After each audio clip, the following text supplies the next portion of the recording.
Au nom d'Allah, le tout miséricordieux, le très miséricordieux. Tahaha, nous n'avons point fait descendre sur toi le Coran pour que tu sois malheureux, si ce n'est qu'un rappel pour celui qui redoute Allah, et comme une révélation émanant de celui qui a créé la terre et les cieux sublimes. Le tout miséricordieux s'est établi istawa sur le trône. À lui appartient ce qui est dans les cieux, sur la terre, ce qui est entre eux, et ce qui est sous le sol humide. Et si tu élèves la voix, il connaît certes les secrets, même les plus cachés. Allah, point de divinité que lui, il possède les noms les plus beaux. Le récit de Moïse t'est-il parvenu? Lorsqu'il vit du feu, il dit à sa famille, « Restez ici, je vois du feu de loin, peut-être vous en apporterai-je un tison, ou trouverai-je auprès du feu de quoi me guider. » Puis lorsqu'il y arriva, il fut interpellé. « Moïse, je suis ton Seigneur, enlève tes sandales, car tu es dans la vallée sacrée, Touwa. Moi je t'ai choisi, écoute donc ce qui va être révélé. Certes, c'est moi Allah, point de divinité que moi, adore-moi donc et accomplis la salate pour te souvenir de moi. L'heure va certes arriver, je la cache à peine pour que chaque âme soit rétribuée selon ses efforts. Que celui qui n'y croit pas et qui suit sa propre passion ne t'en détourne pas, sinon tu périras. Et qu'est-ce qu'il y a dans ta main droite, ô Moïse? Il dit, c'est mon bâton sur lequel je m'appuie qui me sert à effeuiller les arbres pour mes moutons, et j'en fais d'autres usages. Allah lui dit, jette-le, ô Moïse. Il le jeta, et le voici un serpent qui rampait. Allah dit, saisis-le et ne crains rien, nous le ramènerons à son premier état. Et serre ta main sous ton aisselle, elle en sortira blanche, sans aucun mal, et ce sera là un autre prodige, afin que nous te fassions voir de nos prodiges les plus importants.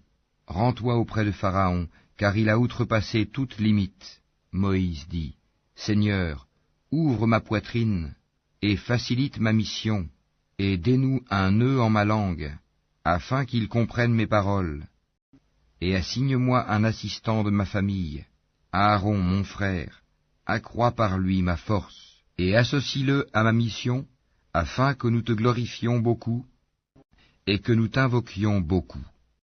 Et toi, certes, tu es très clairvoyant sur nous. Allah dit, ta demande est exaucée, ô Moïse.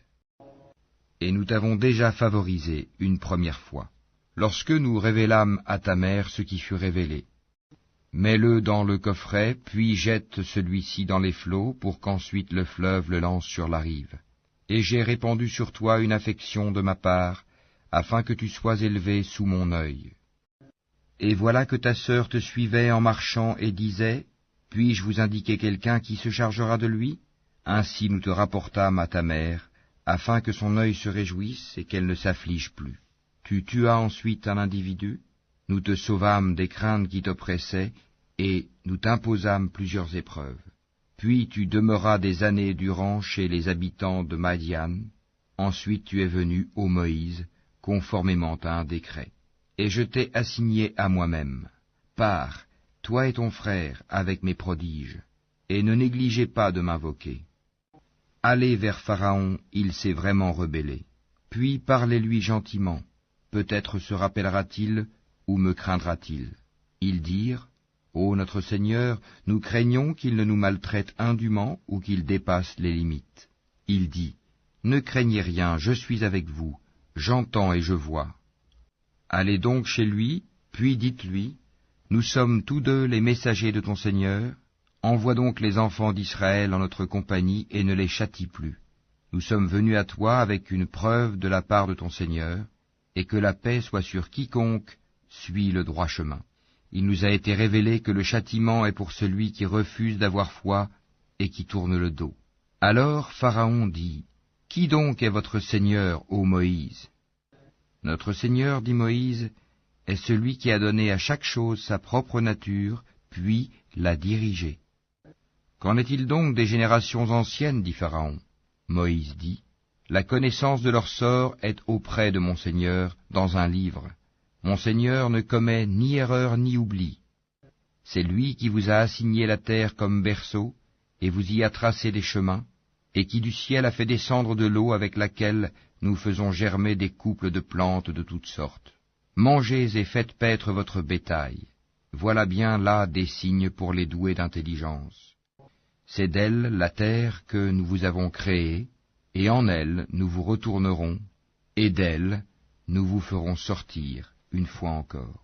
Certes, nous lui avons montré tous nos prodiges, mais il les a démentis et a refusé de croire. Il dit, « Es-tu venu à nous, ô Moïse, pour nous faire sortir de notre terre par ta magie? Nous t'apporterons assurément une magie semblable. Fixe entre nous et toi un rendez-vous auquel ni nous ni toi ne manquerons, dans un lieu convenable. » Alors Moïse dit, « Votre rendez-vous, c'est le jour de la fête, et que les gens se rassemblent dans la matinée. » Pharaon donc se retira, ensuite il rassembla sa ruse, puis vint au rendez-vous. Moïse leur dit, « Malheur à vous, ne forgez pas de mensonges contre Allah, sinon par un châtiment il vous anéantira. Celui qui forge un mensonge est perdu. » Là-dessus, ils se mirent à disputer entre eux de leur affaire, et tinrent secrète leur discussion. Ils dirent, « Voici 2 magiciens, qui par leur magie veulent vous faire abandonner votre terre et emporter votre doctrine idéale. Rassemblez donc votre ruse, puis venez en rang serré, et celui qui aura le dessus aujourd'hui aura réussi. » Ils dirent, « Ô Moïse, ou tu jettes le premier ton bâton, ou que nous soyons les premiers à jeter. » Il dit, « Jetez plutôt. » Et voilà que leurs cordes et leurs bâtons lui parurent ramper par l'effet de leur magie. Moïse ressentit quelque peur en lui-même. Nous lui dîmes, « N'aie pas peur, c'est toi qui auras le dessus. Jette ce qu'il y a dans ta main droite, cela dévorera ce qu'ils ont fabriqué. Ce qu'ils ont fabriqué n'est qu'une ruse de magicien, et le magicien ne réussit pas, où qu'il soit. » Les magiciens se jetèrent prosternés, disant, « Nous avons foi en le Seigneur d'Aaron et de Moïse. » Alors Pharaon dit, « Avez-vous cru en lui avant que je ne vous y autorise? C'est lui votre chef qui vous a enseigné la magie.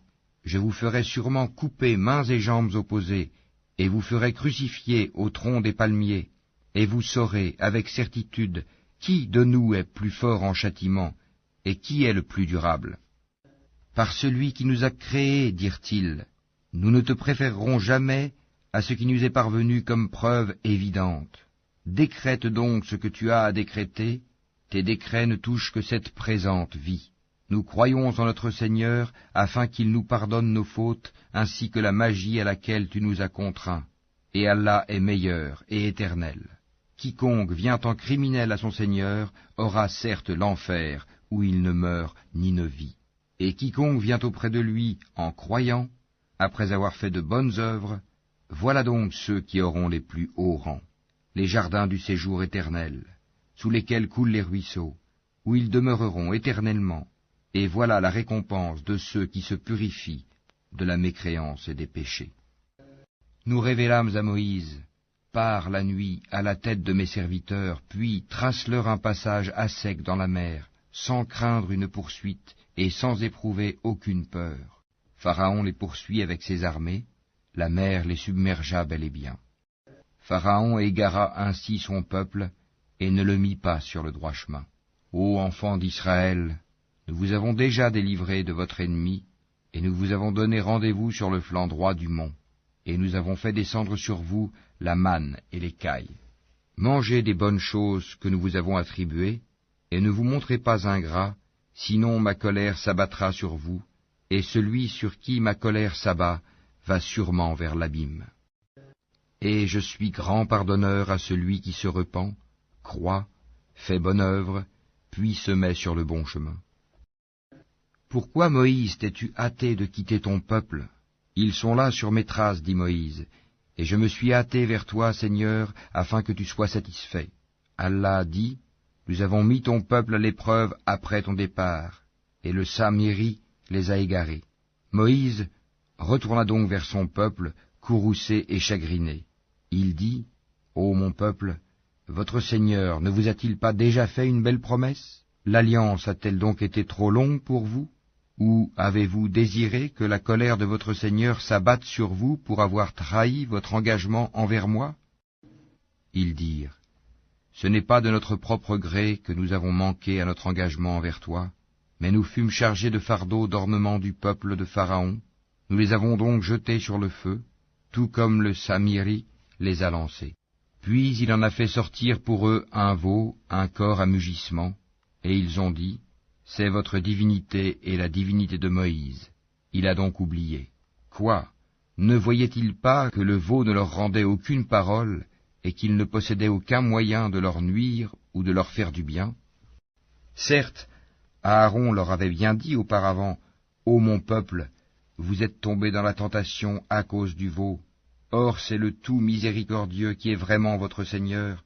Suivez-moi donc et obéissez à mon commandement. » Ils dirent, « Nous continuerons à y être attachés jusqu'à ce que Moïse retourne vers nous. » Alors Moïse dit, « Qu'est-ce qui t'a empêché, Aaron, quand tu les as vus s'égarer, de me suivre?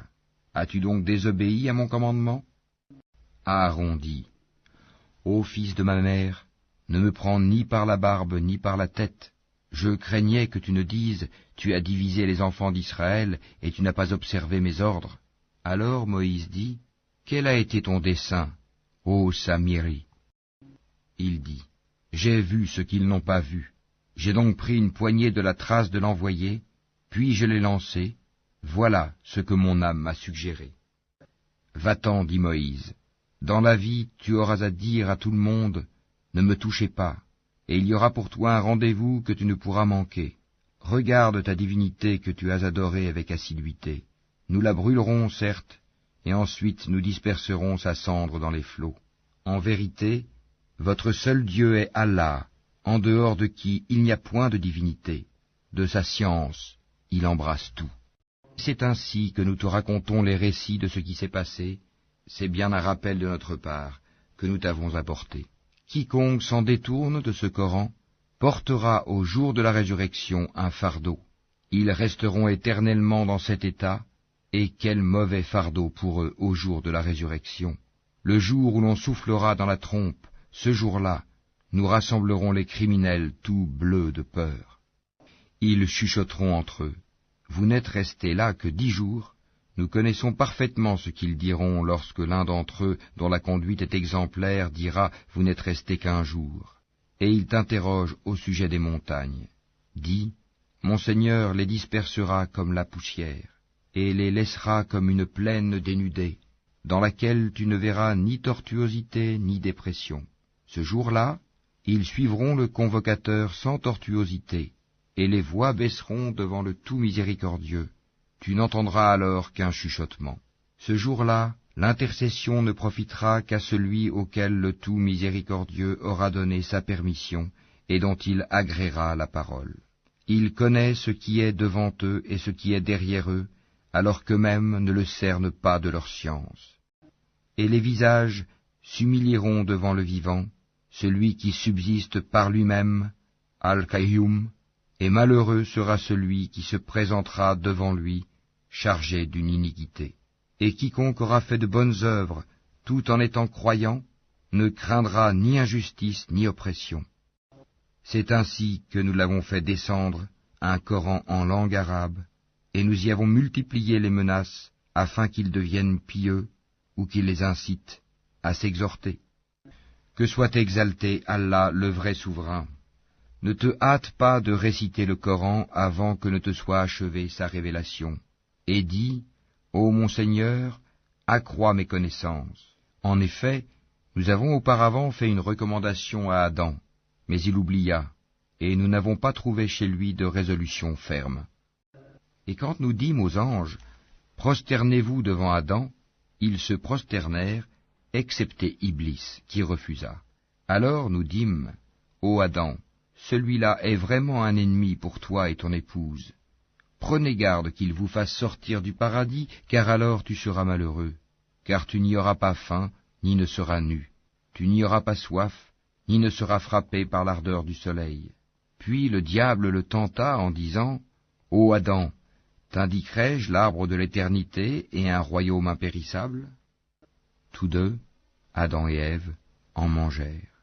Alors leur apparut leur nudité, ils se mirent à se couvrir avec des feuilles du paradis. Adam désobéit ainsi à son Seigneur, et il s'égara. Son Seigneur l'a ensuite élu, agréé son repentir, et l'a guidé.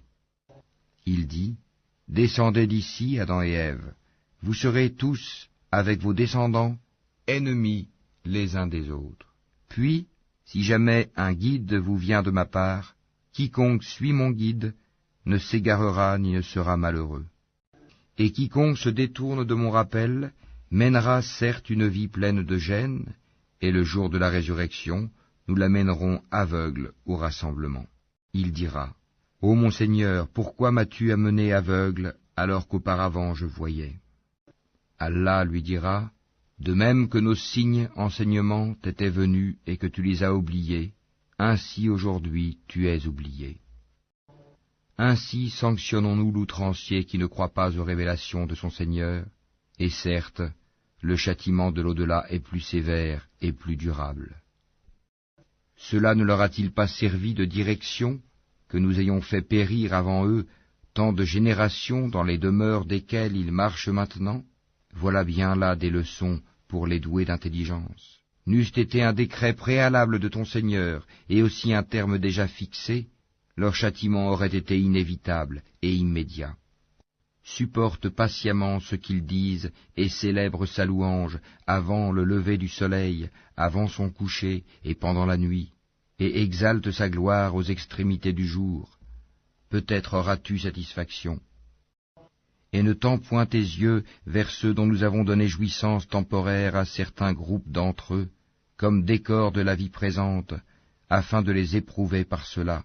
Ce qu'Allah fournit au paradis est meilleur et plus durable. Et commande à ta famille la salate, et fais-la avec persévérance. Nous ne te demandons point de nourriture, c'est à nous de te nourrir. La bonne fin est réservée à la piété.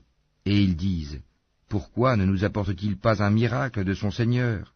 La preuve, le Coran, de ce que contiennent les Écritures anciennes ne leur est-elle pas venue? Et si nous les avions fait périr par un châtiment avant lui, Mohammed, ils auraient certainement dit, « Ô notre Seigneur, pourquoi ne nous as-tu pas envoyé de messagers? Nous aurions alors suivi tes enseignements avant d'avoir été humiliés et jetés dans l'ignominie. » Dis, chacun attend.